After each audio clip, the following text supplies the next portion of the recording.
Hey, what's up, guys? Welcome. Good morning, good afternoon, good evening to some of you. Another live show. And the fun things about live shows is you have no idea what the heck's going to happen. I have no idea what the heck's going to happen, especially when I've got nothing to unbox. So, I don't know if you noticed or not, Hot Toys snuck a Spider-Man in on us. VGM 38, the Iron Spider from the PlayStation video game, which was one of the latter um, suits that was released.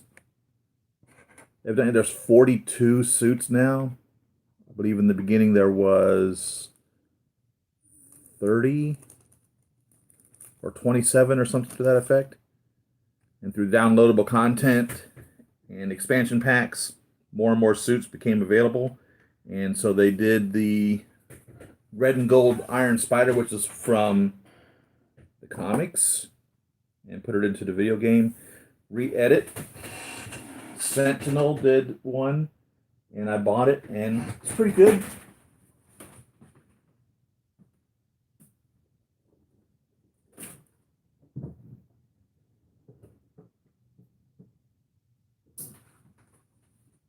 And the Hot Toys one is pretty much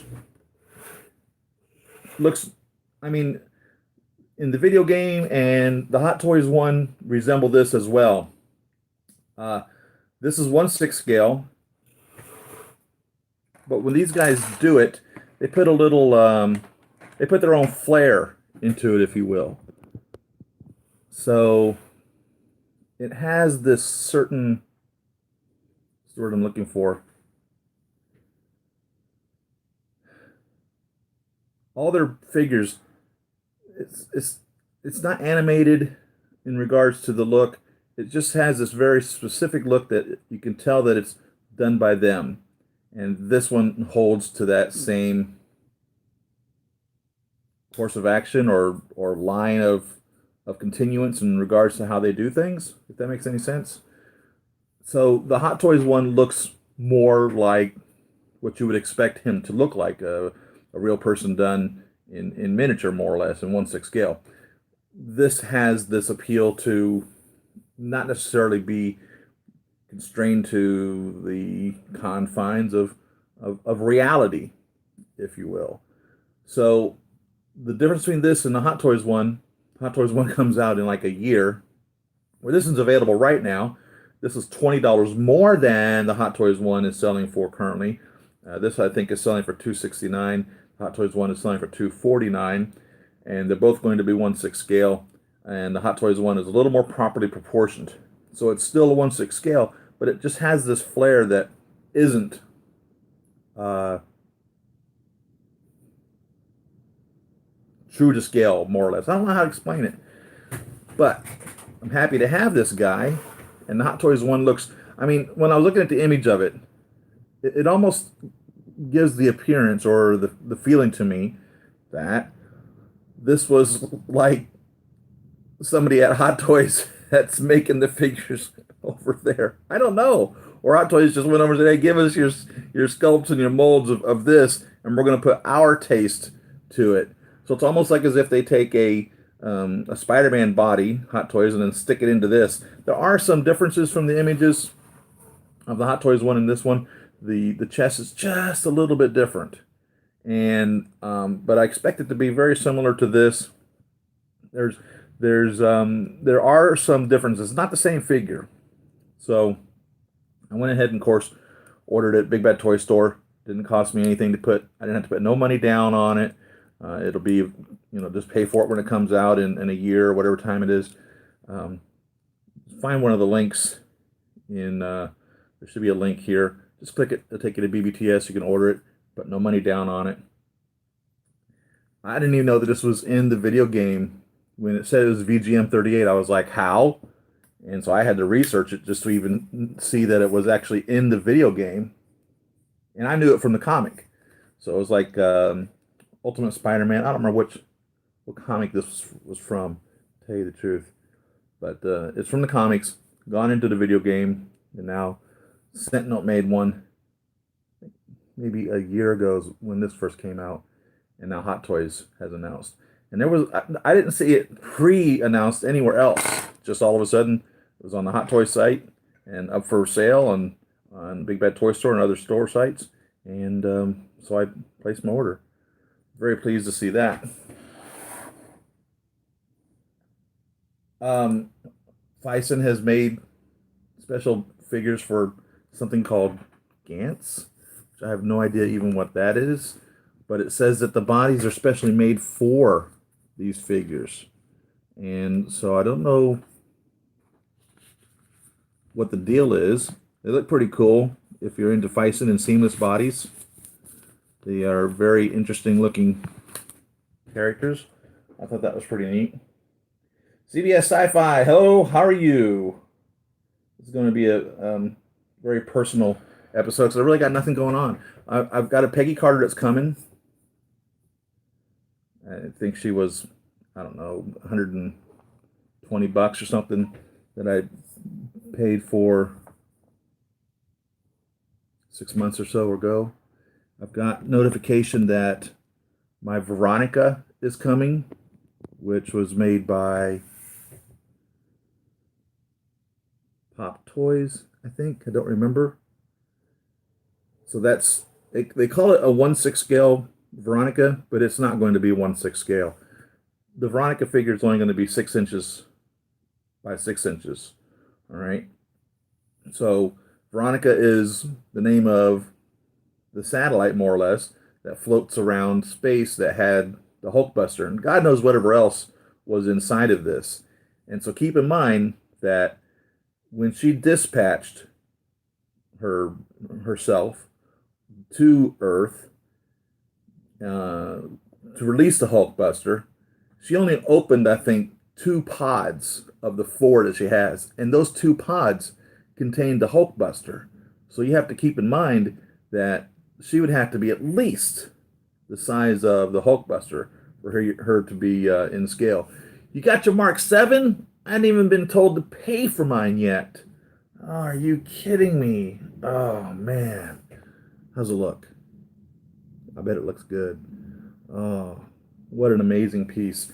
I have, the plastic Mark 7. I have a red and gold Mark 7. I have the chocolate, or what's the other version? It's called Stealth Mark 7. I have the subarctic Mark 7, or the white chocolate Mark 7.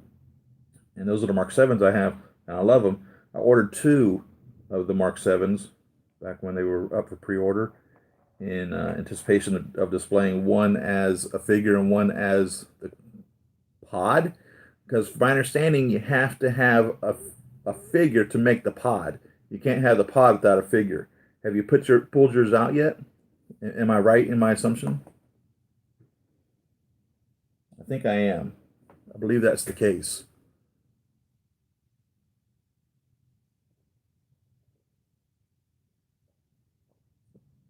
But the Mark 7 is, I agree. The Mark 7 can truthfully be displayed in like 4 different settings.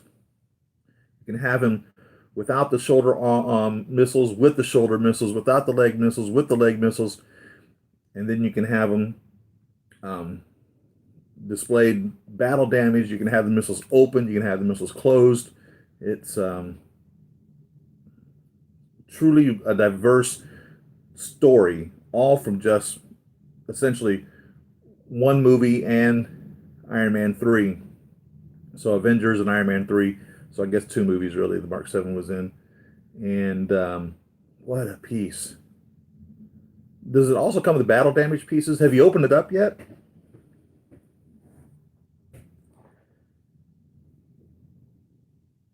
Other projects that I have that I've been working on for a while, which hadn't gotten any attention.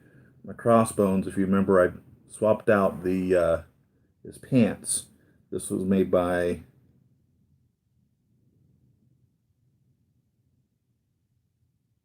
I forget who made this. Third party company. They called it the AI doll. That's what they called this one. And he came with black pants, and Crossbones pants were definitely this camouflage, dark green, blackish green camouflage pants. I need to make some sort of chest piece for him. He definitely had a chest piece.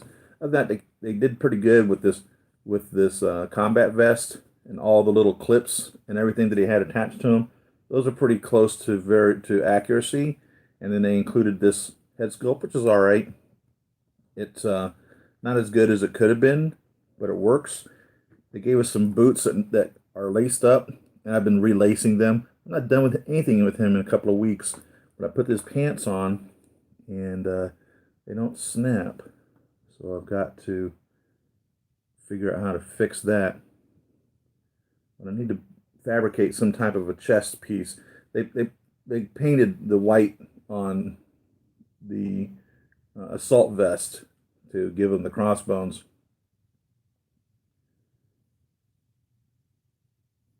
Yeah, I don't know when they're going to announce that Mark 1 in diecast. I truthfully believe it will come. I truthfully believe it will come. I have the Mark 1 version 2.0, which is an amazing piece. It's a fragile piece, amazing piece. I love it. But yeah, definitely Mark 1 2.0. Did I already lace this boot up? No, I've only laced just the one. I haven't delaced this. And the reason that I've changed out the laces is because when I was in the service, I've served in the military, they made us put our strings in a certain manner, our laces in a certain manner on our shoes. And we were taught that the bottom lace does not go over the toe, but actually goes under the toe. So these came with them laced in this manner. I imagine him being a military man, he would have been taught to lace them the same way I was taught how to lace them, because for the most part the military stays military. So I was changing his laces around to reflect how I was taught to lace my shoes in the military. Yeah, that's minor. Who's even ever going to even pay attention to that? But it was something to me. So I made that change. I've got to figure out how to get these knee pads onto him. So they need to be here. And I need to figure out how to attach them. If nothing else, I might just use some glue or something and just glue them onto the pants below the knee so that they can bend if needed be. But I'd rather find a way of strapping them on and having them go around the leg, preferably. But I don't know how to do that, and I don't know where I got these. I think I just bought these off online.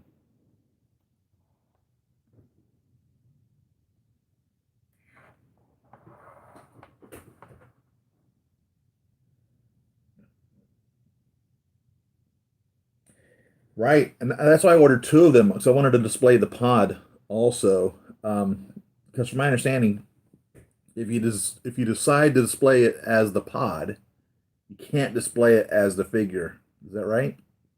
Because in order to do the pod, it requires the main body of the figure. You like compress the legs or something and take off the ankles or the calves or something, and then the pod attaches to all of that. The feet attached to the thigh at the knee joint or something to that effect, if I remember correctly from what I've looked at on the images.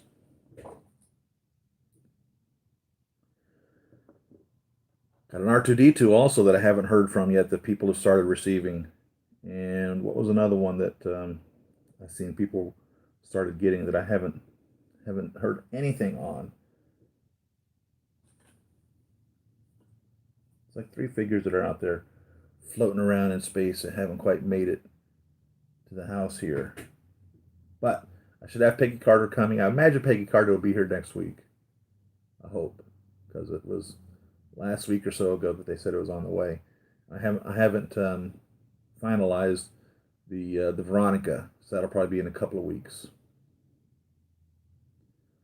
So yeah, that's why I ordered two of them because I really wanted to display the pod, but I really wanted to display that Mark 7. Um, if it's anything like the 4, the 5, and the 6, the way that they come out, it's going to be absolutely phenomenal, and I have a feeling it is.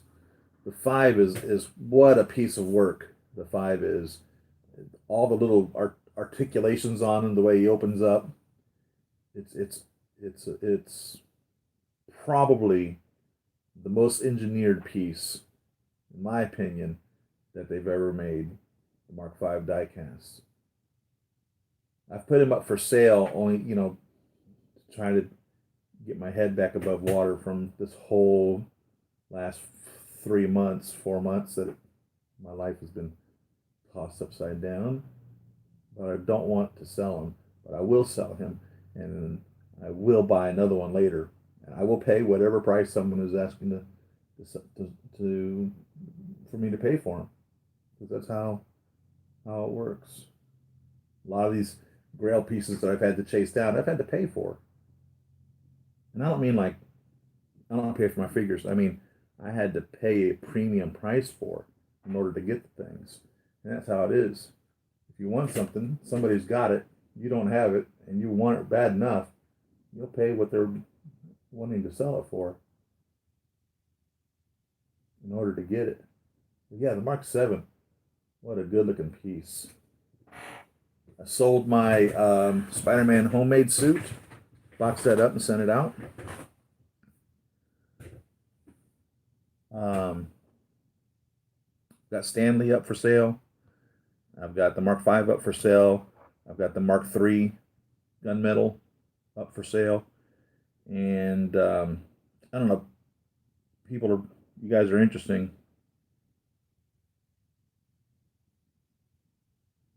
You make an offer to me of 75% of the value of what I've posted about, or 50% of the value. I want to point out, eBay and PayPal, after they're all said and done, they take about 20% of the money that you pay. PayPal takes 2.9% plus 30 cents of the dollar amount that's transferred to you. So when you pay for a product through eBay or anything, you're paying tax, and you're paying shipping and handling, and you pay all that via PayPal. So PayPal is taking a percentage of the taxes and a percentage of the shipping and handling and goes into their pocket. So if it costs, if the shipping is calculated to get it sent to you and it costs $15 to send it to you, and I got to pay $15 to send it to you, PayPal's taking their, whatever it is, a buck of that $15. So now that's money coming out of my pocket to ship it to you. On top of that, eBay takes 10% of that $15 as a shipping fee. So they're taking $1.50. So $2 of that $15 to ship it to you, I'm paying for, because eBay and PayPal take their percentage of that.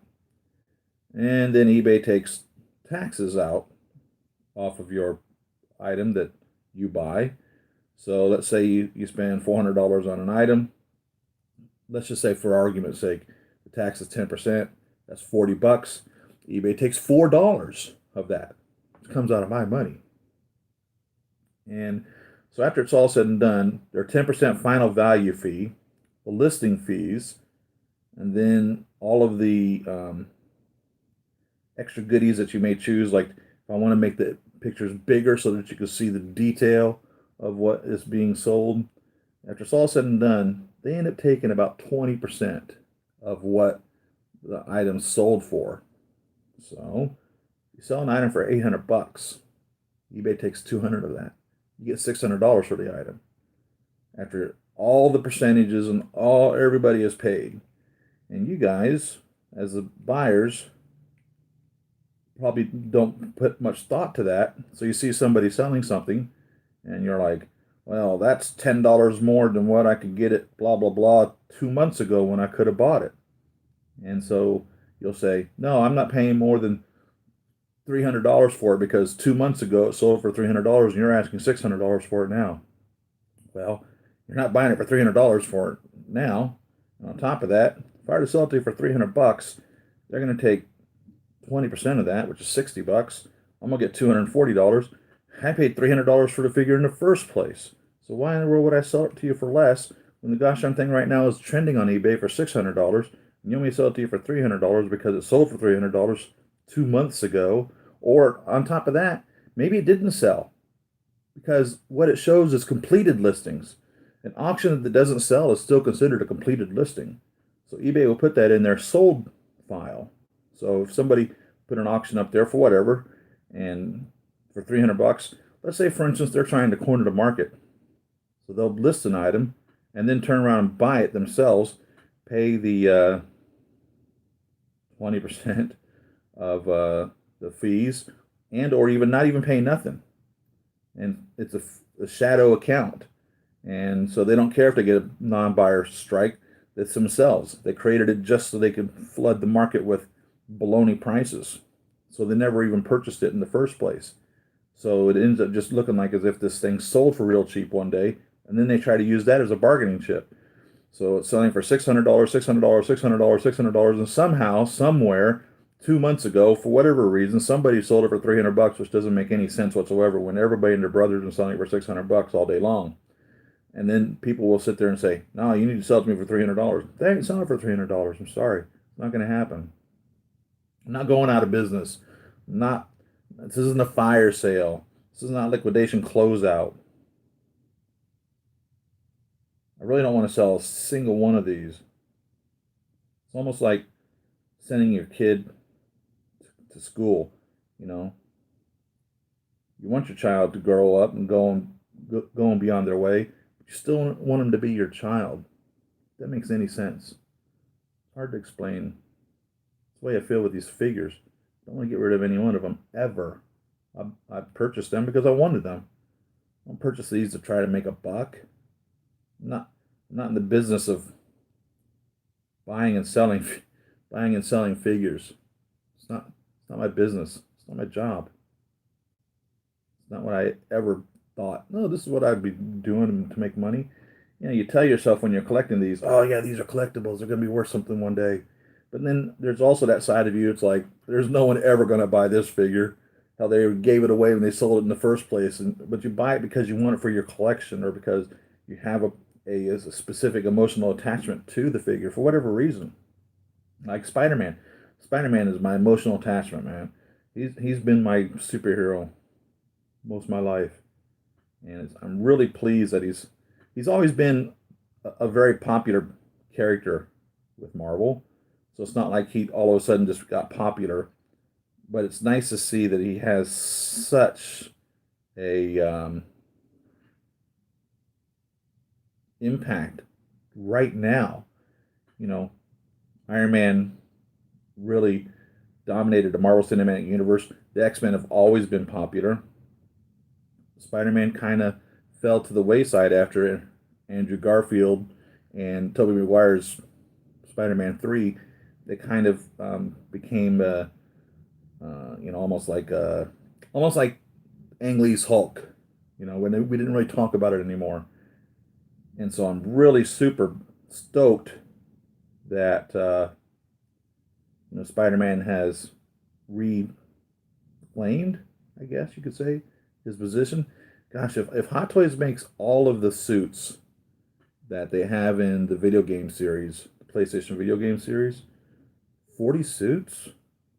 If you were to consider his underoos and his Empire State University and the Battle Damage Classic suit as standalones, I mean, you have that many suits. But even if they only made half of them, we're talking 20 suits, man. That'd be awesome.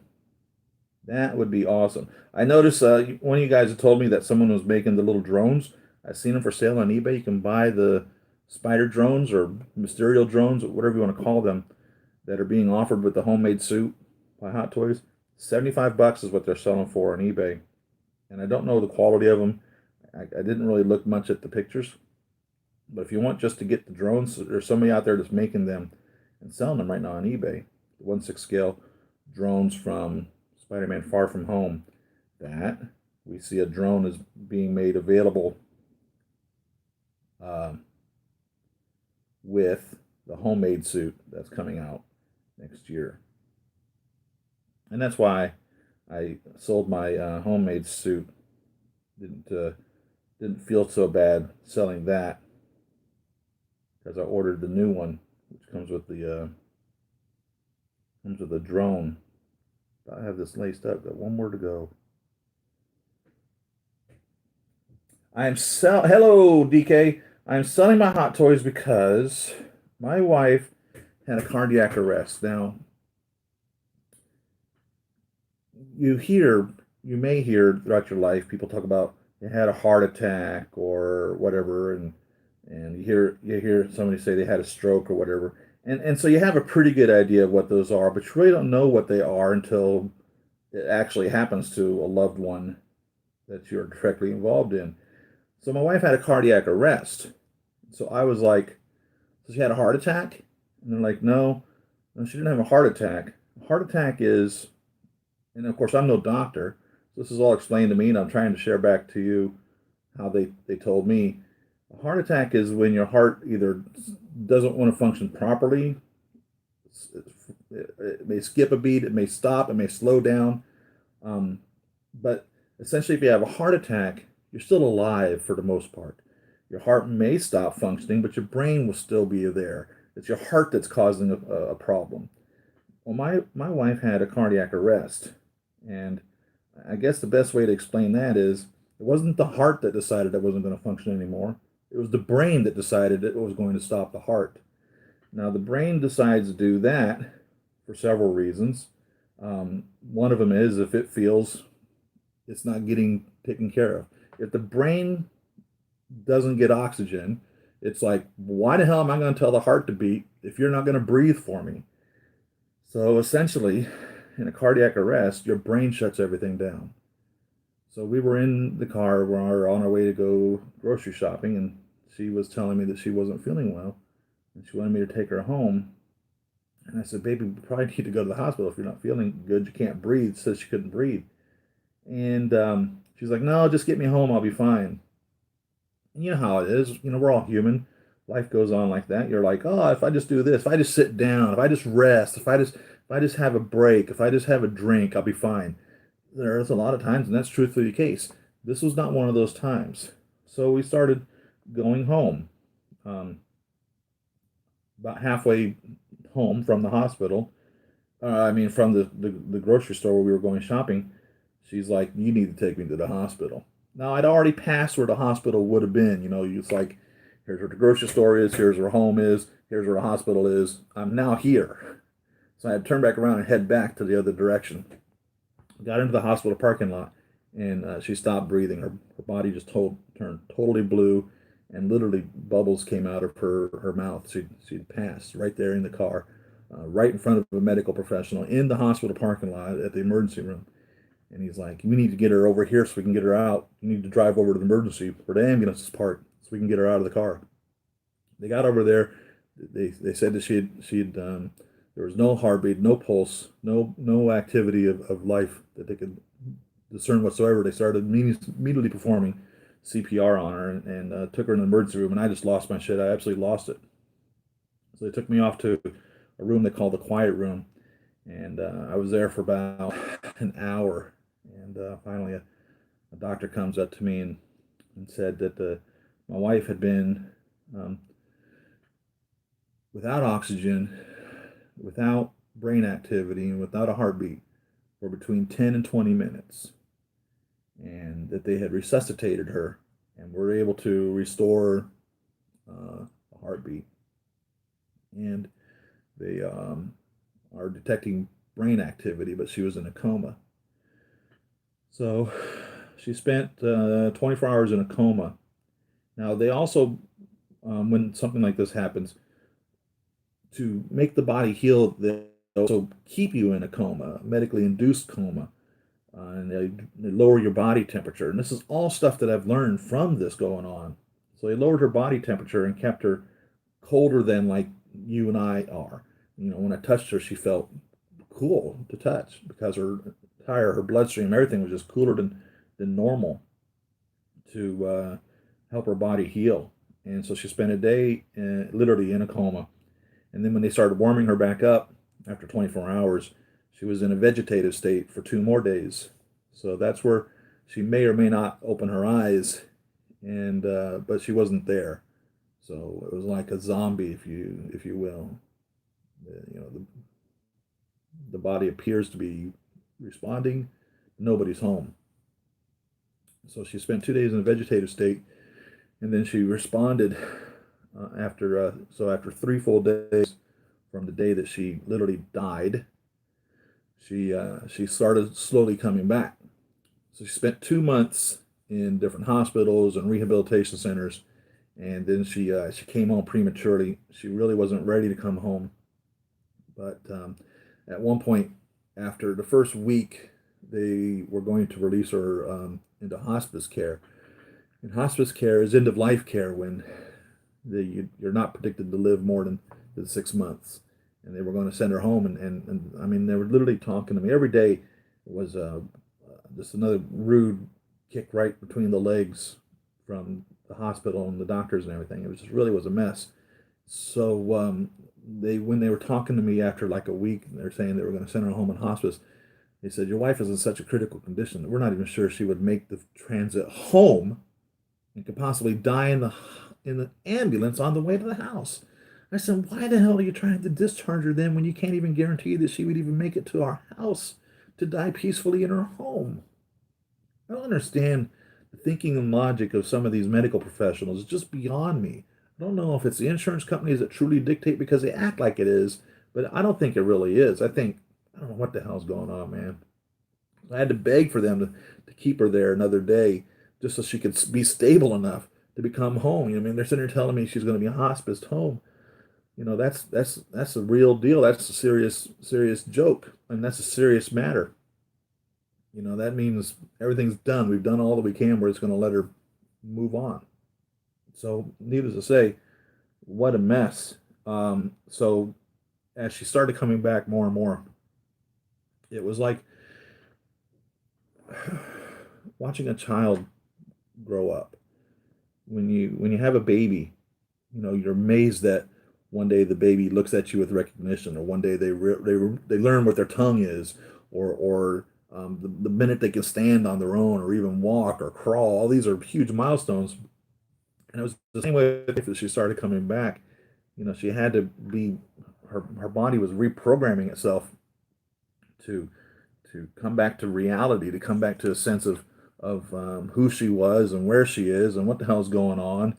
And it was literally like the joy that I was experiencing was the same as when your baby is born and your baby grows up. Same thing. So um,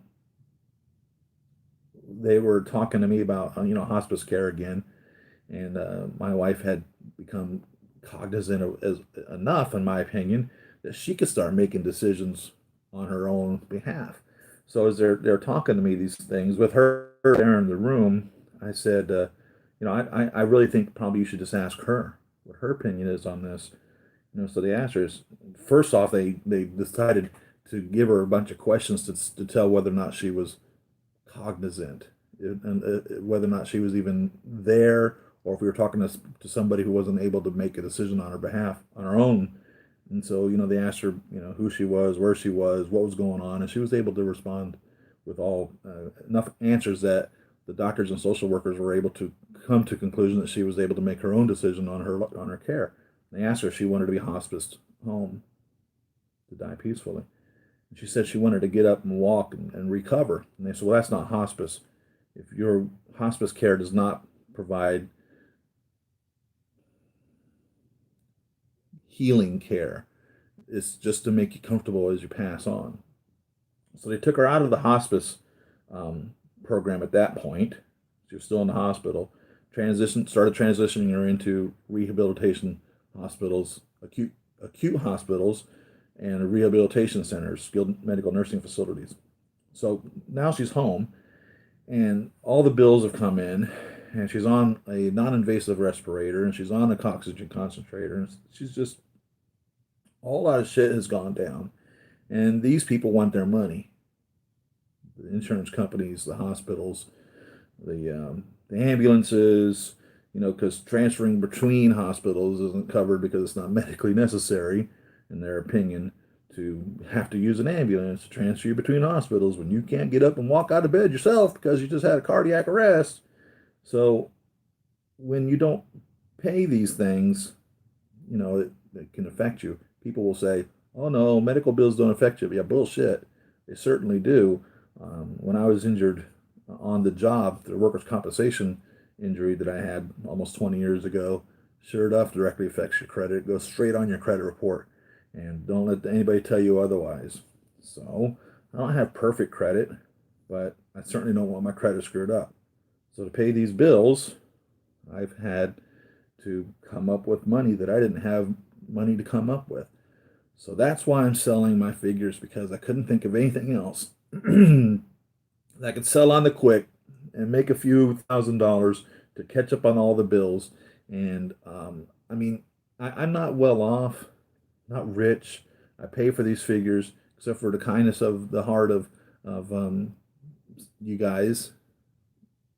Got this beautiful Jean-Luc Picard from one of you guys. Thank you very much. But it's a hobby that we share together, and this channel is yours, more or less. I just happen to be the one that controls the channel. So that's what the whole thing is about.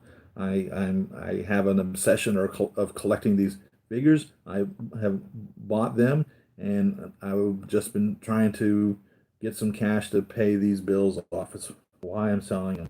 I'm not selling them for any other reason. And I truthfully believe in the near future, a couple of things are going to happen. Either my wife is going to totally recover and everything's going to be good, and we'll get several years out of it, or she's going to not. And one way or the other, financially, I think that I'll be in a position to be able to buy these figures again that I've sold. I'm still collecting figures. I'm still ordering figures. I've still got figures coming because I'm not getting out of the business or out of the collecting, the hobby of doing this. And I'm selling figures reluctantly, but I'm selling ones that are affording me the opportunity to pay these bills so that I don't end up screwing up my credit and aren't able to do these types of things, if that makes any sense. So that's why I'm selling my figures, because life kicked me right in the nuts. Actually, it kicked my wife right in the nuts. She's the one that really got kicked. And it happens to all of us. Life does. That's why it's called life, right? So that's why I am selling my figures.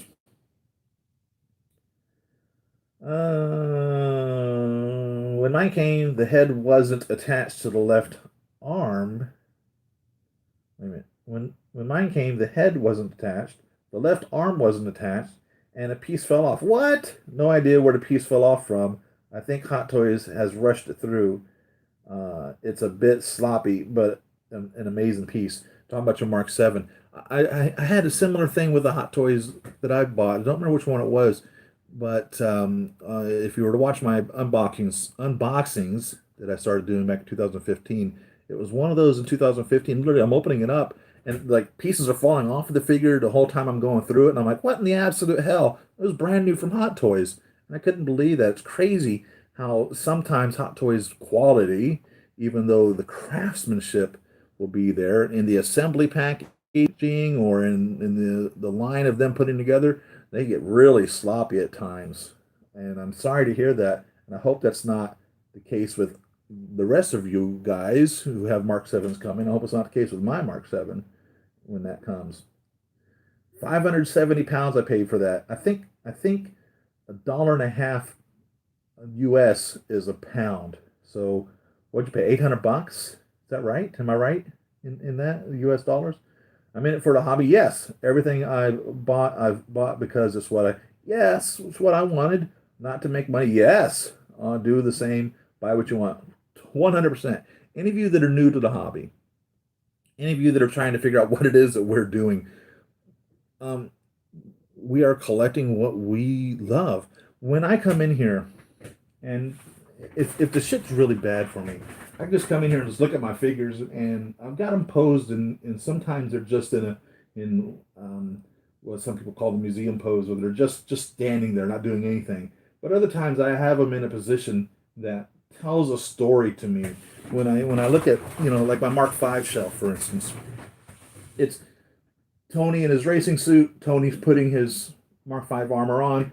Tony confronting Whiplash on the track, and it tells a story, and it brings back the images of the movie. When I look at any of my R2D2s and my C3POs, I mean, so many times, so many Star Wars um, memories will come back. Looking at my Hall of Armor, his whole garage totally comes back. The figures, it brings back a memory. It brings back joyous times to me when I'm escaping to the theater and can enjoy life.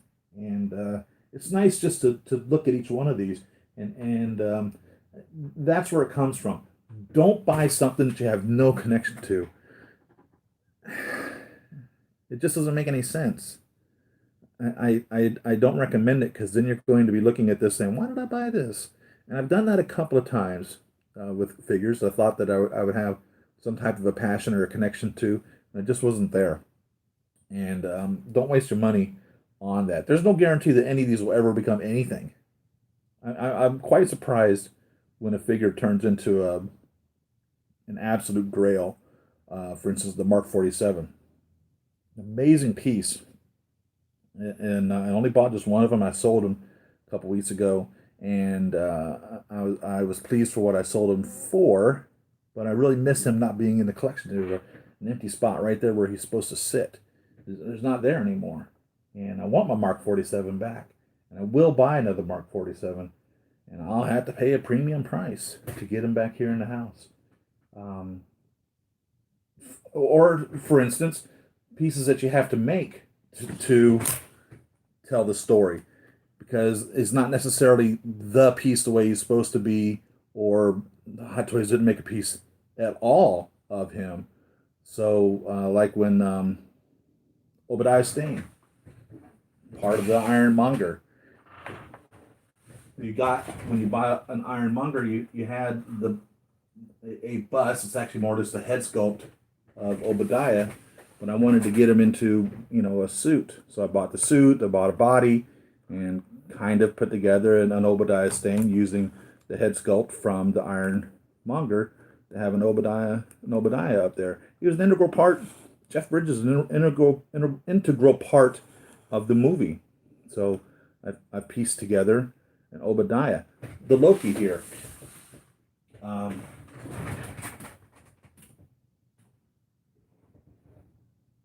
From Avengers. He looked so classy when he showed up in Germany, when the Avengers meet him, dressed in this outfit.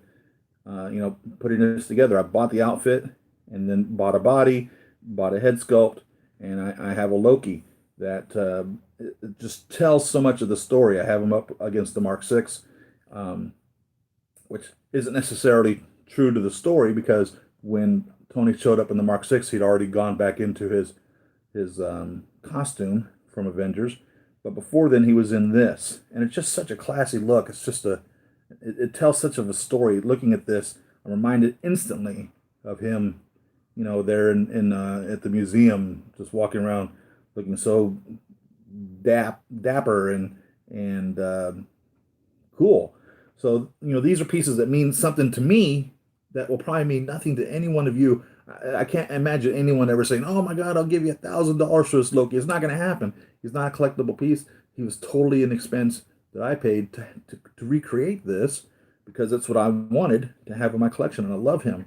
He's an amazing piece, and I'm pleased to have tracked down the pieces to get them.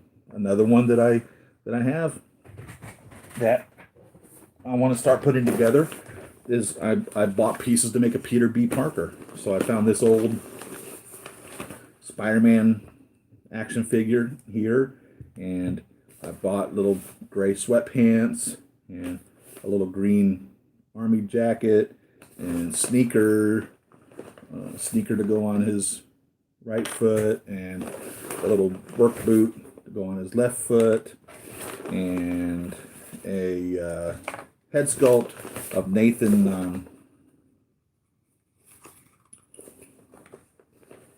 what the hell is his name? Which kind of looks like Peter B. Parker. Doesn't really look like him, but I mean, it makes this a story for me, and so I will have a Peter B. Parker here when I put all this together. And so that's the part of it. That's the passion and the obsession to it, to do these things, to get these pieces, to tell the story, to bring peace to our lives and ourselves. And that's why we do it.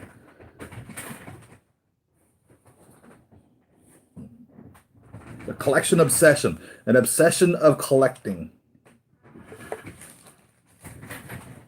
The collection obsession.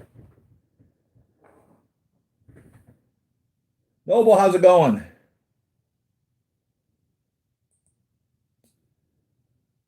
Thank you very much, DK. Thank you very much. One of the things you guys have been so supporting and so thoughtful and so caring.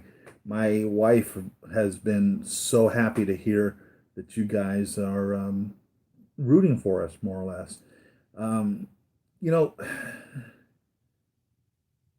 in your life, when you find someone to spend time with, it's important to find someone that you're compatible with. It really is. If you have to work really hard to make a relationship work, you're probably not in the right relationship.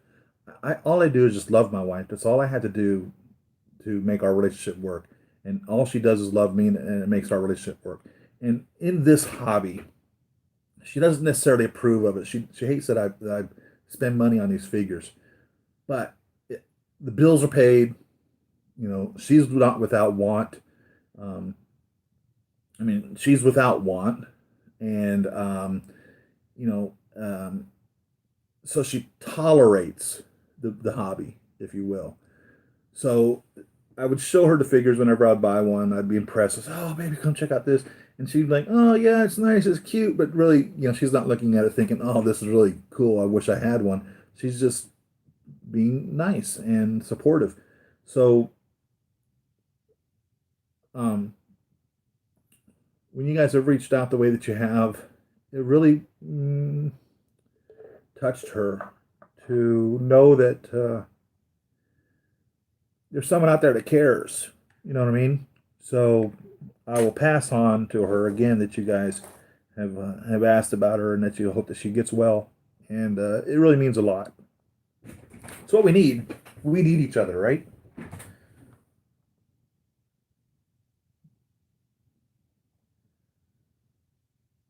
How is John Luke body? Jean Luc. Jean Luc. He's QMX did a really good job with him, actually. Um, Jeanluc. That's why I was like John Luke. Who's John Luke? Jean Luc. The body's nice. It's tight, so it doesn't flop around. A lot of times I've gotten figures, especially from Hot Toys, that are just so loose they'll flop around. He's tight and he's articulate. He can be placed quite well. I mean, you can really get a good bend there, forward and back. You can really get him into a good position if you need to. You can fully get him into a full-on real sit if you had a chair that you had for him. I've not seen a TNG chair. I've seen a TOS chair, but you can fully get him into a chair. It shouldn't be any problem at all. They comes with enough hands that you can put his accessories into them. Accessories attached to magnets. They're so easy to put on and off. He comes not only with this tricorder and a phaser, but he also comes with an engineering pad and a cup of Earl Grey tea in his cup. So he comes with a lot of stuff. The communicator is properly shaded. It's the correct color that it's supposed to be in the movie. The suit looks like the television show. The suit looks like the right color, and the pips look to be a proper scale. It's really great piece, and the sculpt that they've put on him has this wise, knowing, yet still being one step ahead of you appearance to him. They did a really good job with the sculpt. It's an amazing piece, and if this reflects the quality that QMX has, I would say buy a QMX figure with no fear whatsoever of getting anything other than quality. I'm quite impressed with him. He's really a great figure. He stands up on his own. You don't have to have a figure stand to stand him. He comes with a figure stand, and I have him in his figure stand, but he's not required. He'll stand up well on his own. He's such a tight, well-crafted, and put-together figure. He's a buy. If you're a Star Trek fan and you're curious of whether or not QMX figures are a risk or something you can buy with confidence, I would say you can get them with confidence. No doubt about it. I'm not disappointed in this at all. It didn't cost me anything. Thank you very much, you guys, for providing this to me. The person who sent it requested that it to be kept anonymous, so I will not share his name any more than what I did by accident the first day. But he's amazing. He's absolutely amazing. Can't go wrong getting a QMX. If you want to collect the Star Trek line, they've got a lot of pieces out there of them. TOS pieces, some TNG pieces. It's a great piece. It really is. Really pleased to have them. Jean-Luc Picard. Good piece. Your Obadiah is cool. Where did you get the suit from, and what body do you use? I think this was a regular old Hot Toys body. You'll find people that sell these figures all the time, and it's like they just give them away more or less. And I don't know how they have these figures to sell for so cheap. But I think it's just a regular Hot Toys figure. And there's you'll see suits that are for sale just as a suit. It's not a specific suit that I ever seen Obadiah wear. I don't know if he ever even wore this pinstripe blue three-piece suit, but it was just a suit that I thought looked like what Obadiah would wear. And so that's why I bought it. And I don't remember where the watch came from. I don't know if it's Bruce Banner's watch. I don't think it's Bruce Banner's watch, but I put a watch on him too. Robert Downey Jr., by the way, is huge in watches in real life. He's given some away as gifts to his close personal friends, and I think I remember Obadiah wearing a watch in the movie, and so that's what the Obadiah came from. But the head sculpt came with the Ironmonger. It's a Hot Toys head sculpt on just a regular. I think it was a Hot Toys body. Don't tell them what it is or was, but same thing with Loki. It's a Hot Toys head sculpt on just a whatever body, and then I bought the outfit. Somebody was selling the outfit as this Loki. Don't remember who it was, and I was like, oh well, that's a definite, complete, total buy. And it came with the cane. So there's many versions of his staff that you get from Hot Toys, short and long, but none of them made this cane. So this, whoever it was that made this, I don't remember who it was. They made the cane as well, which is perfect. It's awesome. You know, there's an Infinity Stone inside that, so it's really cool. Really pleased to build these. It's fun. It's fun putting them together. What's my favorite Hot Toys? It's funny. A lot of times it ends up being the most recent one that you get. But then you always have a connection to one or the other. The Heartbreaker still is a really good favorite of mine. I think it was my first figure. I love the Heartbreaker. I probably have to just scan over them real quick with my eyes to be able to tell you which one's my absolute favorite right now. My absolute favorite Hot Toys right now.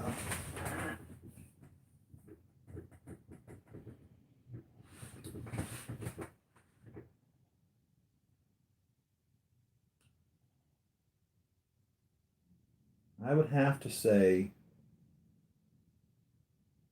right now, my absolute favorite Hot Toy, probably the Mark V diecast.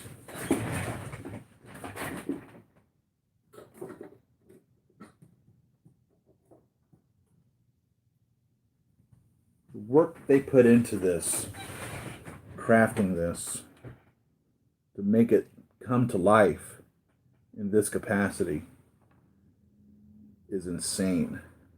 I mean, all of these little flaps open up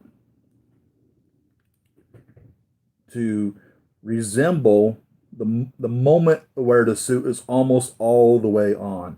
All the little bicep pieces move into position. Okay, the chest opens up. I don't know if you can see all these little pieces here that are just open. So this would be just moments before he's finally put totally together, is what this represents. And you can close them all up and have them totally clean, or you can have them like I have them here, still open just before it's about to be closed up all the way. And that is what is so neat, are all these little pieces. If you count every single hinge in here as an articulation, you'll see most times Hot Toys will say over 30 points of articulation. This must have close to 100 points of articulation when you take into consideration every little thing that opens and moves and bends on this guy. It's amazing. One thing that they didn't do, which really just blows my mind why they didn't do it, is they didn't put a head sculpt in here. They didn't do it with the plastic one either. But I thought for fact they would have went ahead and done that with the diecast. They did not. They never did a head sculpt with this. And Tony clearly, as he's just getting done, he's got his arms out, puts it all together. You see his head in there, and chunk, down comes the helmet. Tony's in the suit. There should be a head sculpt with this, and there never was. What I've done on these instances where I wanted to have a head sculpt in a Tony, I've made head sculpts. Now, I don't make the actual head sculpt. I put a Hot Toys head sculpt in a Hot Toys helmet. So, this is the plastic Mark V with a Tony head sculpt that I've made. And I want to point out something to you to help you understand how difficult it is to do this. In order to make a Mark V head sculpt, you require a Mark V helmet and the head sculpt, the donor head sculpt to go in there. The head sculpt heads that I used whenever I did this was a Mark 33. So you have to buy two head sculpts. The head sculpt costs between $50 and $100 depending on what they're selling for. So you spend between $100 and $200 just buying the pieces to then totally disassemble them to integrate them together. And so these head helmets, as you guys know if you collect them, they're not designed to be opened up. If there's no head sculpt in it, it's not designed to be opened up. Sometimes the helmet may come off for you to be able to turn the light on and off. Most times they don't.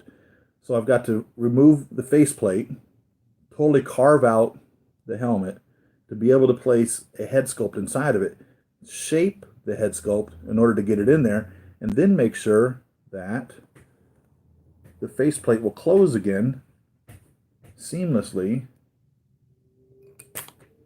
as though he's in it. And so all this work goes in here to do this. And I can now pose him either closed up, or obviously since I put a Tony in there, with the faceplate on top open. So you can see he's in there. So I've done this on several occasions. I've done it with him. I did it with the Heartbreaker. I did it with the Mark 20 Python. I did it with the Mark 9. I did it with my Mark 21 Hot Rod.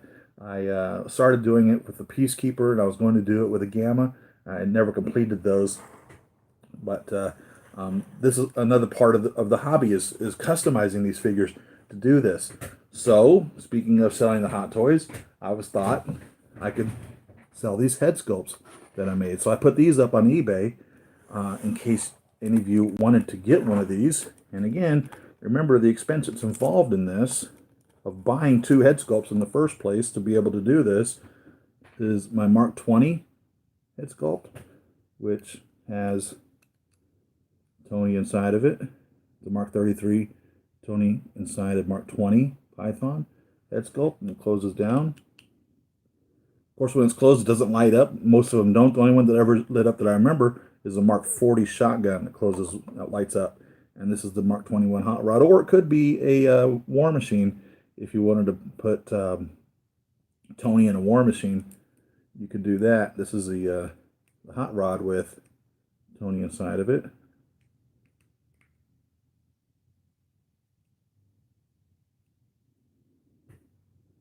Right there. And so these are up for sale on eBay, and they're not cheap. I'm telling you right now, they're not cheap.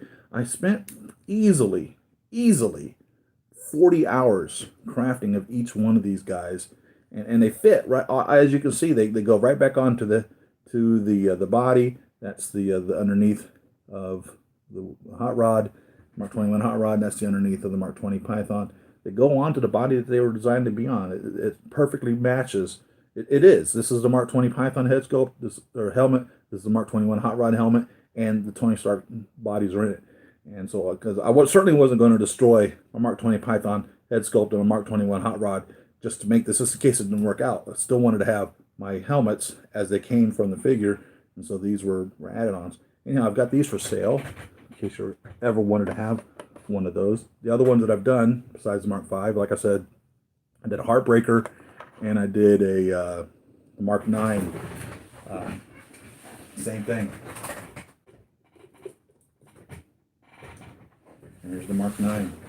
Mark 9's a neat piece because he's a satin color. The red is subdued. It's not shiny like these others are. It's just very satiny is the best description I can come up with. And so this is a Tony Stark helmet. Head sculpt in this Mark 9. And there you go. There he is closed up. You can never tell that inside of there is a Tony. And little magnets hold the helmet on top of his head. And there's Tony inside of there.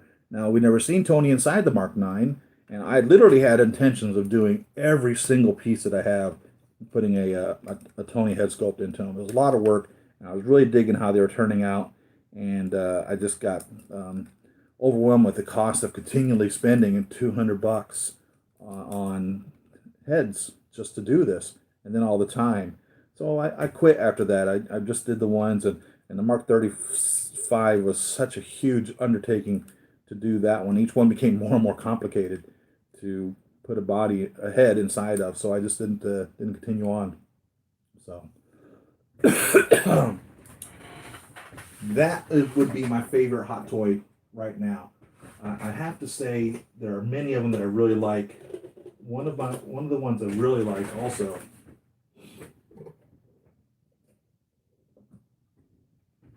this Mark 21 Chrome.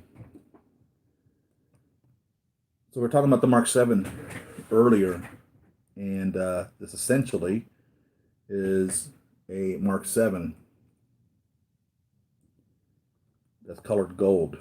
So if you remember from Iron Man, when Tony was working on refining his suit, he made the Mark II, did a test flight on it, it iced up, and he decided that if it was gold plated or something to that effect, the ice would adhere to it. And so he had Jarvis rendition what a gold one would look like, and he says something to the effect of, it's a bit ostentatious. And Jarvis says something smart alecky like, oh no, we wouldn't want that, would we, sir? Because Tony is totally ostentatious. And Tony says, throw a little hot rod red on it and consider it done. So he took the Mark II, coated it, and then threw the red on it, and that's how the Mark III came into existence. So I'm wondering if maybe that's how the Mark 21 came about. Hot Toys first released the Mark 21, and the gold on it was just kind of satiny like the Mark 9. This was made in line with the opening of their store at Shanghai Disney, and he's totally chromed out on many of the pieces. and it is an amazing, amazing piece. So it's a Mark 7 that they used the mold for. They didn't take a red Mark 7 and paint it gold. It's been cast from the mold, so it's exactly like a Mark 7, only he's chromed out, and so he still has all the little pieces on him that open up like the Mark 7 does. So you can get in there and see his calf controls and all of that. The little air flaps open up in the back. So he's still a Mark 7, but he's not, because he's a Mark 21, and he's the chrome edition. So back to the die-cast figure that came out, one of the things that myself specifically, are hoping that they'll do is they'll make the rest of the Hall of Armor in die-cast. Not just 1 through 7 or 2 through 7, which are the only ones that they have so far, but all of them. This one would be the easiest one to make. They already have it. If they have the Mark 7 diecast, all they got to do is just release this in gold, and there you have it. There's a Mark 21, and it'd be the first piece of the Hall of Armor to come out. The Mark 21 was one of the first ones of the Hall of Armor to be released, and it'd be simple enough to do again.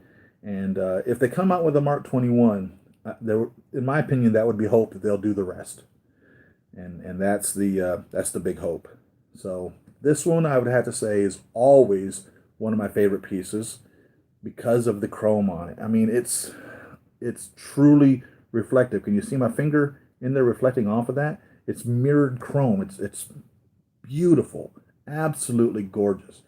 And this was not sold whatsoever in the United States by any of the Hot Toys distributors. You couldn't get it from Sideshow. You couldn't get it from Toy Sapiens. This literally was only sold there at Shanghai Disney Hot Toys store. So you had to pay a premium price to get this. And I paid a premium price for it.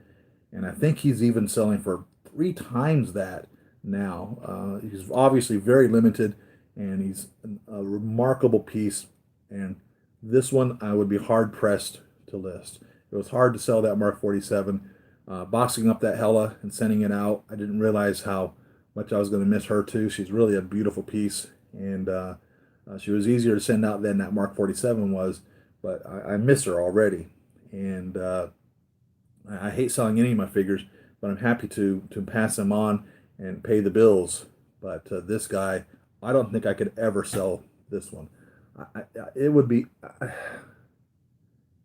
really difficult for this guy to go out the door, for real.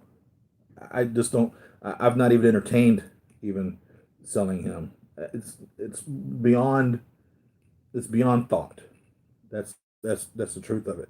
I've got the Mark III gunmetal up for sale. I've taken pictures of the Mark IV. I haven't listed it. I would sell those, the Secret Project.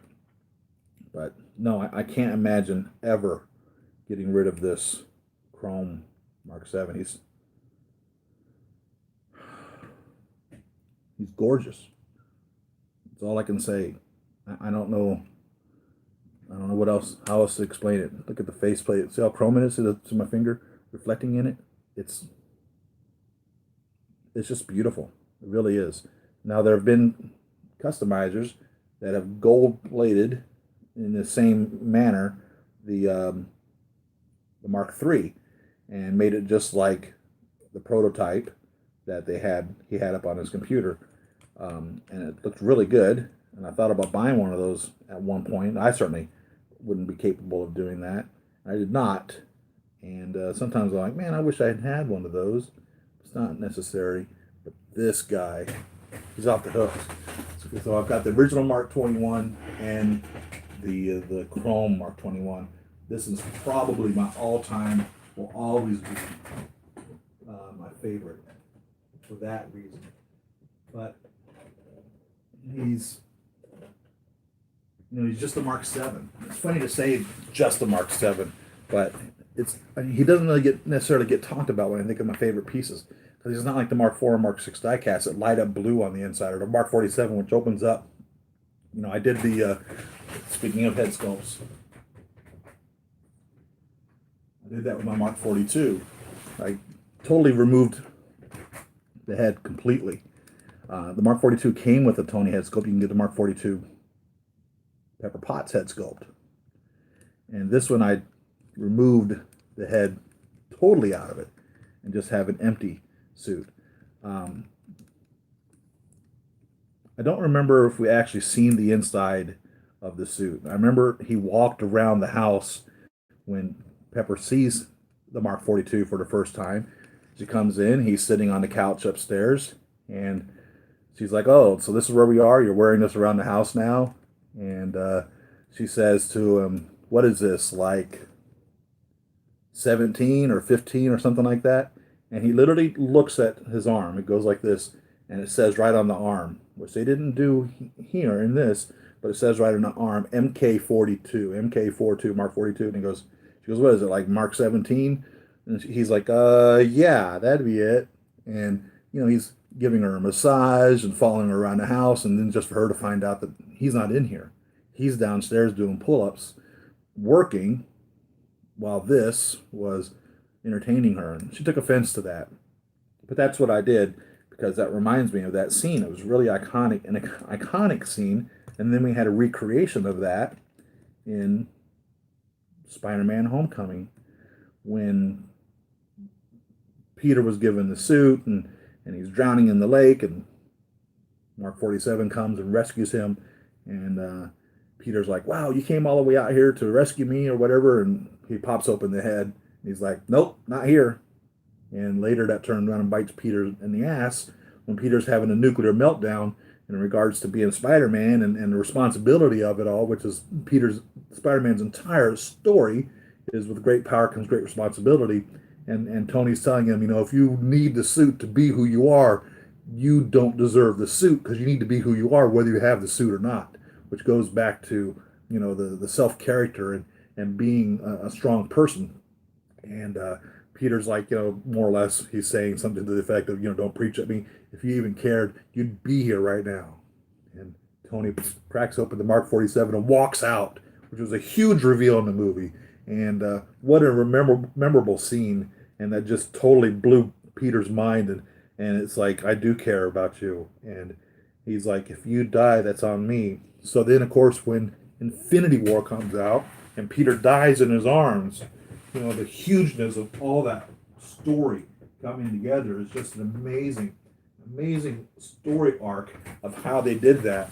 Just makes it all the more believable and alive when you're collecting these figures and are able to have these memories rush back into your mind of all this emotion and passion that you experience when you're watching it in the movies. And that's part of the fun of collecting these figures, is all of that as well.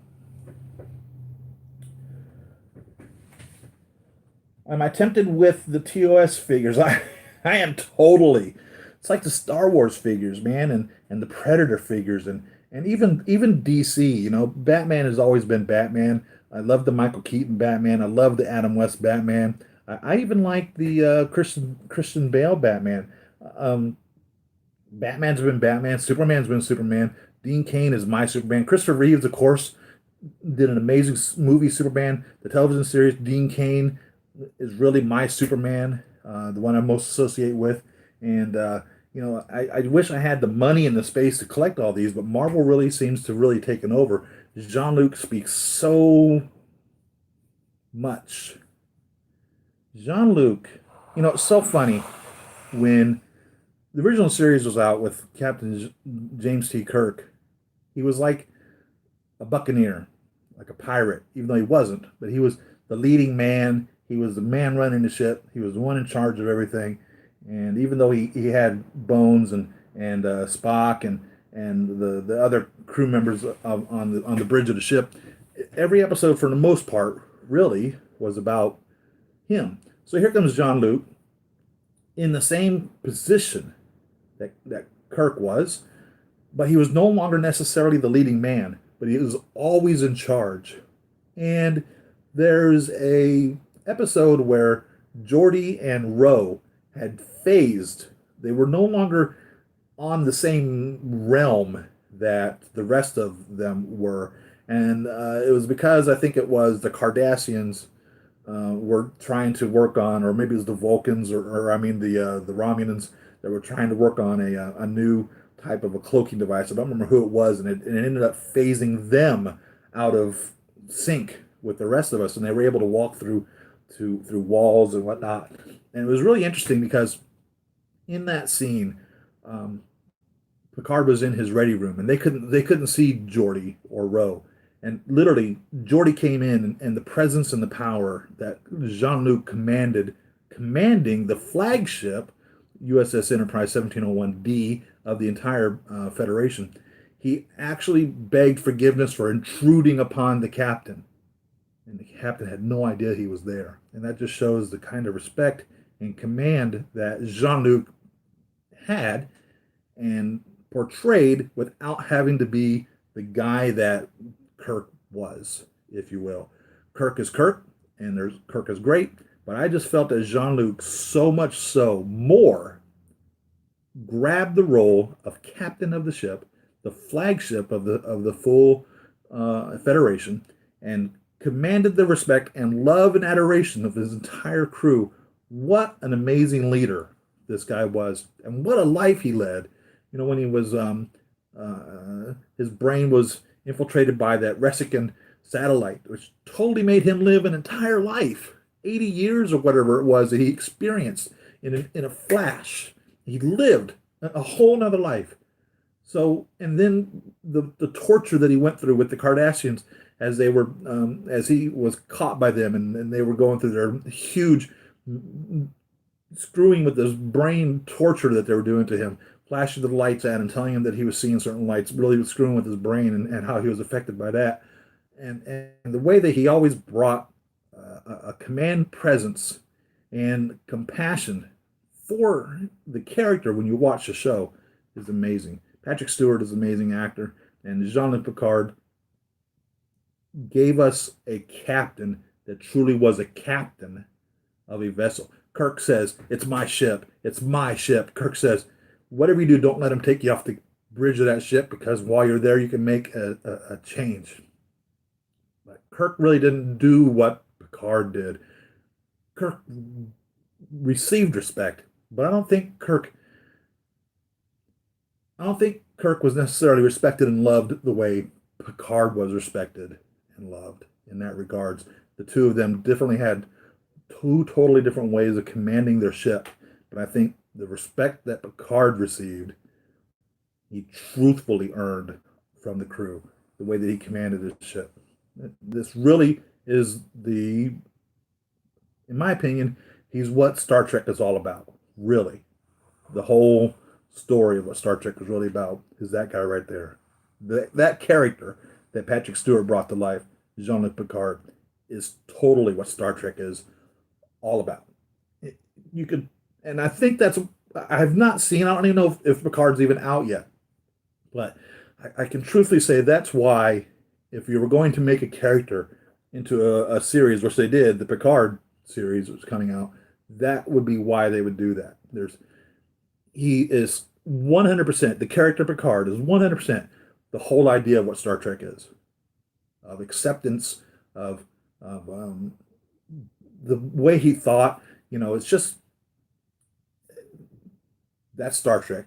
If anybody were ever to say, what is Star Trek? Just say, watch any Picard episode, Star Trek Next Generation, and watch how Picard is. And that is Star Trek. Truthfully is what Gene Roddenberry envisioned of the future, more or less. Not that Gene Roddenberry's vision of the future necessarily was the best vision in the world. It's totally flawed, but it's what Star Trek is. He is Star Trek, in my opinion. Hey Siri, I'm Hot's Marvel villain. Yes, save on, Mason. I remember that. Have you seen the Black Widow? I have seen the Black Widow trailer. Hot Toys better make Taskmaster. Is that what his name is? Is Taskmaster the guy that's from Stranger Things? Is that who that is? I was wondering who that was. I'd like to see all of them. Her sister that she says that she's speaking to. I'd like to see her in a white suit. I'd like to see all of that. I think that'd be really cool. I have Kirk, Spock, Bones, Scotty, and the chair. See what's there you go. So you've got the original series. That's it. Kirk, Spock, Bones, Scotty, Sulu, and Chekhov were the only ones you'd be missing. But you've got them. I mean, that's the guys. Kirk, Spock, Bones, and Scotty. They were really the main characters throughout that whole thing. They did it all together, right? Do I also collect Star Wars Hot Toys? I have the Astromechs. Let me show you this. The reason I don't collect everything for two, these guys are, between 300 and the sky's the limit on prices anymore. But space, I just don't have the space for them. But yeah, I definitely do. I have the Astromechs. See if I can get some light over here. I don't have very much light, but all those Astromechs are 1/6 scale. Most of these are sideshow pieces, only because Hot Toys hasn't made all of them. This, let's see where we at. That's a Hot Toy. That R2-D2 is a Hot Toys. The BB-8s and the BB-9 are Hot Toys. The Ray is a Hot Toys. And in regards to Star Wars, I have the 1/6 scale Land Speeder. That was made by Jazz Inc. Juice made this. I haven't a place to put it yet.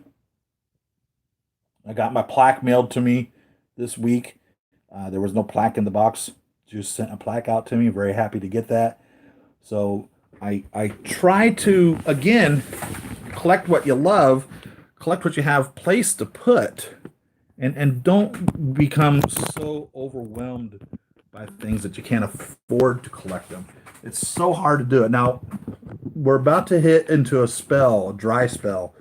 What happens is, they tell us figures are coming, tell us figures are coming, tell us figures are coming. At Christmas time, they end up flooding your wallet with all the pieces that you've been waiting on for a year. They all come right now at Christmas time. So all these pieces are going to start flooding in that you've been waiting on. And then January and February, there'll be nothing. There'll be no figures released. There'll be no figures announced. It'll be a dead period in our hobby where there won't be nothing going on. They rushed their orders through. They cranked them all out for Christmas, and then nothing. So the next couple of months, it's going to be really dry. There's not going to be anything coming. There won't be anything being shipped to you. There won't be anything being announced. It'll just be a really dry period for the hobby in that regards. And that's how it goes. And then next thing you know, they start gearing up for the cons, and pieces start being announced, and the excitement builds. And so that's where we're going. But golly, when the Iron Man figures were big, which they always have been, where every time they would release an Iron Man figure, you would see a Star Wars guy or a DC guy just start complaining, "Oh, Hot Toys making another Iron Man. Enough's enough. Stop making them." And then they'll crank out 30 versions of Batman, 100 versions of a Stormtrooper, and these guys are just pleased as punch that they can get a China patterned Stormtrooper. But whenever Hot Toys releases an Iron Man figure, they would complain, "Stop making Iron Man. Give us more Star Wars." And I'm thinking, you mean the 100 versions of a Stormtrooper that you can buy aren't enough for you? You want to complain about the Iron Man figures that they've made 40, 50 different versions of? The 50 versions of Batman that you can buy? Don't tell me that you're not getting catered to as well, because you are. You've seen all this R2-D2s here. Now, need to say these are sideshows. They're not necessarily they're the same scale, side to side. There's no difference in scale between this sideshow 1/6 scale R2-D2 and this Hot Toys 1/6 scale R2-D2. They're not interchangeable. You can't take the parts off of this and put it on this. This guy does more than this guy does. This guy costs more than this guy does. But I sometimes will use Sideshow and Hot Toys interchangeable, but they're not. They're two totally different companies. Sideshow is a distributor of Hot Toys, but Sideshow made this. Hot Toys made just this one Astromech R2-D2. They have another one coming out, which hasn't been released yet, But Sideshow made all these little articulations on here. Sometimes the Sideshow quality is lacking in areas. Sometimes the Hot Toys quality is lacking in areas. But the Hot Toys quality doesn't lack in the design. It just lacks in the fabrication. Sideshow sometimes lacks even in the design. But, I mean, these are two amazing pieces. You can't go wrong with either of them. If you want Star Wars figures, don't be scared at all of buying a Sideshow's R2-D2 or a Hot Toys R2-D2 or whatever that you may want to get. But yeah, for fact, I've been a Star Wars fan from day one. I'm old enough to be there when Star Wars first came out. I was in 6th grade when Star Wars came out back in 1977, and so I've been there from the beginning, and I've always been a Star Wars fan, and have been personally insulted by the last couple of movies. Loved Rogue One, by the way. I thought Rogue One was an absolute masterpiece. And then for whatever reason, they decided to screw around with these last 3, which I don't know what the hell they're thinking. Disney's done lost their damn mind. I mean, how the hell, for real, how the hell can you screw up the largest moneymaker ever in history? They did it. They certainly did it. I mean, when you got something that makes you money by accident, and then you screw it up so that you aren't making that kind of money in again, and then you start insulting the fans and blaming everybody and their brother but your own self, there's a problem. I mean, it made money by accident, but it certainly didn't. I don't know what the hell they were thinking. That's all I got to say on the new Star Wars movies. Like I said, Rogue One was amazing. I didn't see Han Solo. I haven't seen The Mandalorians. I've seen 7 and 8, and I literally walked out of there thinking, what in the absolute fuck? Really? This is what you are trying to tell us is Star Wars now? It doesn't change anything. I'm still buying the junk, as you can see. Junk. I'm still buying the figures, but it's just, I don't know what the hell. It's beyond me. I recently got the Mark V, and it cost me way too much. Well, how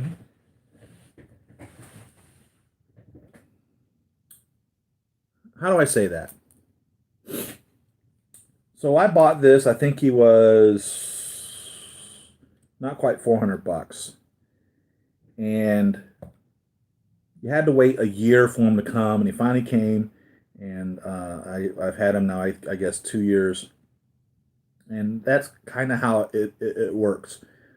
A piece comes out, and then you realize how amazing it is, and all of a sudden, everybody that said, no, I don't need that because I already have a Mark V, which I love. Why do I need to buy this one when I bought this one for $200? You're telling me now this one's nearly $400. There's nothing wrong with my Mark V. I've completed my collection. I have 1 through 7. I don't need to get them again. And then this guy comes out, and he is freaking amazing. And that's when everyone says, oh, well, I need to buy him.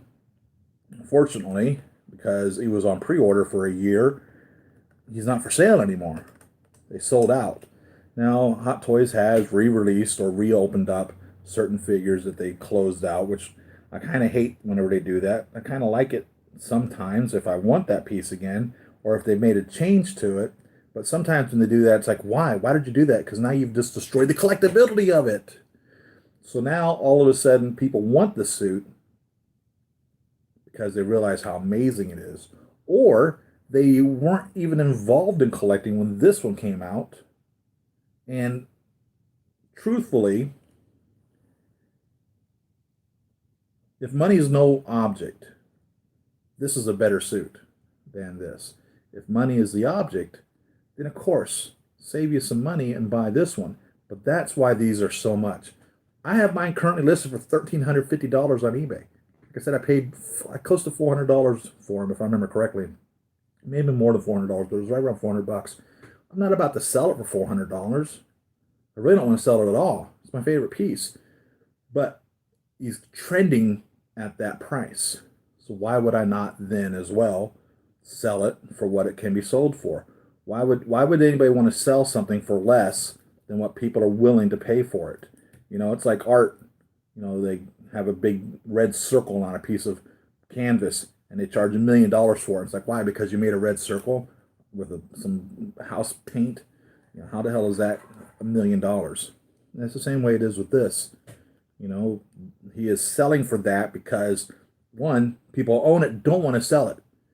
It's always like, make me want to sell it. You offer me enough money, he's in a box on his way to you. But when you get him, you are going to be blown away. I can't think of any other figure that is to this meticulous detail and quality in regards to things. Now, talk about quality. This little flap on this foot right here doesn't stay up. And it never did. From the moment that he came out of the package from Hot Toys, if it works, see how these are up? It doesn't stay up. Now, I could put some Elmer's glue in there to make it stickier, which is going to cause it to stay up by filling in the joint with something to cause some resistance to force it up. But it wasn't important to me that it went up. So what? No one's going to, I hadn't pointed it out to you. No one's going to look at this on display and say, oh, your little flap there's not up. How come your flap's not up? No one's going to notice that. I pointed it out to you. Of course, you will now, forever. Now it's printed into your mind. But if I had if I had pointed it out to you, you wouldn't have thought that. You would have said, wow, look at how far he opens up and all the little pieces that move around and all that. And look how amazing and shiny he is. And it's a lot more shinier than the plastic piece is. And you would just be blown away by this amazing craftsmanship that was put into this. And so the fact that this Hot Toys quality here in the assemblage doesn't work is nothing. It works. It 100% lifts up and down like it's supposed to. It's not broken, missing, damaged, or whatever. It just doesn't stay up. But yeah, you paid for him because that's what you wanted for him. You didn't pay too much. You paid too much if you hate the figure. And then why did you buy it if you hate the figure? I don't think you paid too much. I think you paid what the figure was worth. My most valuable figure would either be that Mark 21 Chrome or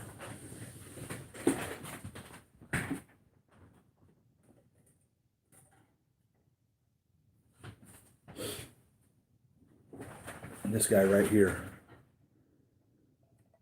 This was released kind of like, how would I put this? It was done through Silly Things, which was a record company, if I remember correctly. And it was also kind of done as a look what we are doing figure.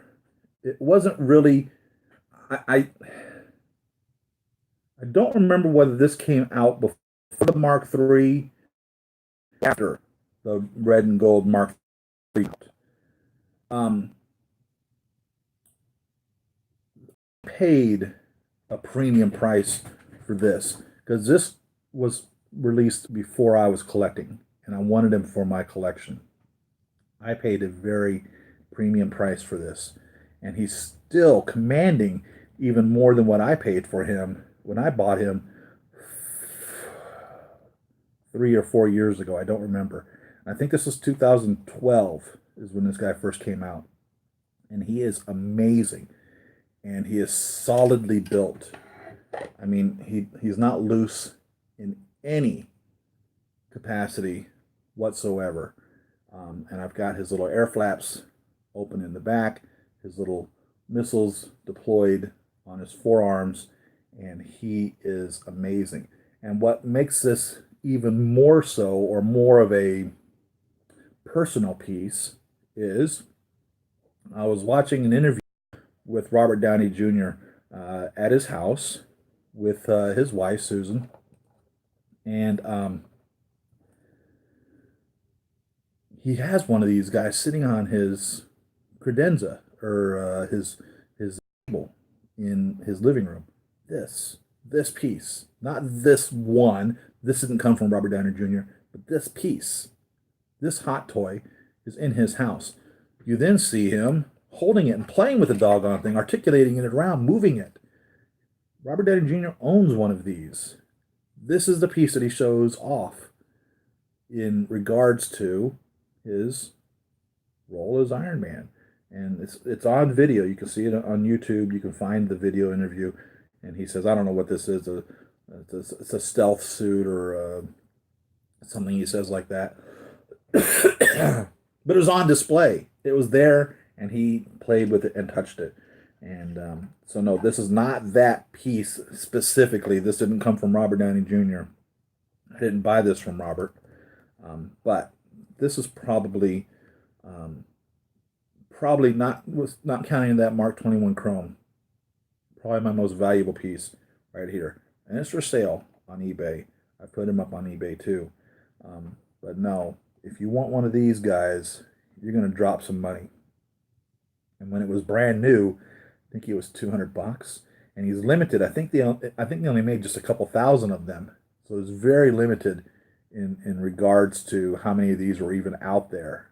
And they never re-released this, and they never will re-release this specifically because it's plastic. They're not re-releasing the plastic pieces anymore, so you'll never get another one of these. And there are copycats out there. There are people who have made this. They've painted it, and it's not. Would never be the same as this original cast piece is. So this is an amazing piece. It's a Mark III, and it does everything that the Mark III does. So the regular red and gold Mark III, and it's one of the low numbered